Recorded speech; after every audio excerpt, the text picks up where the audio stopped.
Good morning po mga kababayan. Nandito na po tayo sa may amin. Ito na po yung si Piche. Ayan, si Piche ba po tayo sa laging naliligo na Piche. Ayan, si po, ayan. Ayan.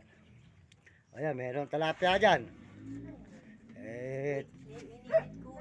Tsaka yung bigas, 5 kilo. Ayan, ito po, ayan. Ito na po tayo ngayon sa amin mga kababayan. Maraming salamat po. Salamat din po kay ma'am. Salamat sa inyo ma'am. Maraming salamat sa suporta nyo. Salamat po sa pagtulong nyo. Salamat. Salamat po sa inyo mga kababayan. Tayo po dito na. Ito po yung ating bike. Ayan. Ayan. Ayan. Ayan. Ayan. Ayan. Ayan. Ba, nakatulog pa ako kala Nene.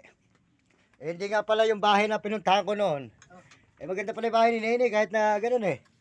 Kompleto rin ang gamit eh. Sa dulo pala yung bahay niya, sa dulo. Kaya lang, hindi na nag-aaral yung anak. Nagkakalabo na lang. Mainit kasi, mainit. Hindi nag-aaral. Kakainin ba yung mainit?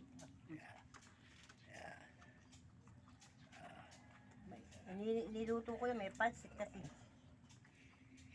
Yan. Oo. Sige, kainin nyo. Malasa yan. May pansit yan. Yan. Pansit. Hindi kakain ng pansit at ulam ang kinakain yan. Hindi nga. Nakuha ko dyan. Merong ulam yan. Nakagabi. Ayos siya, mataba ka pa rin. Mukhang hindi nagugutom man eh. Lagi ata naliligot, makalinis. Alagaan nyo, yun ang bantayan ninyo dyan.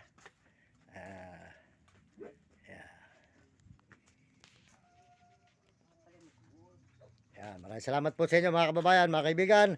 Andito na po tayo sa amin at tayo po mapapahinga naman sa layo ng ating nilalakbay. Ayan. Ayan, daddy. Lagay, si Loloy, ayan po, si Loloy. Ayan.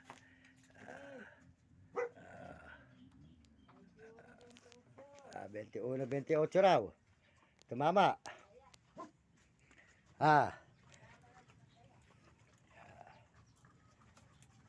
Pare, pasok ka muna. Kape ka. Ipla mo kape si pare. Kadati ko lang. Galing ako sa Baguio. Magtitinda sana akong buko. Wala lang. Oh.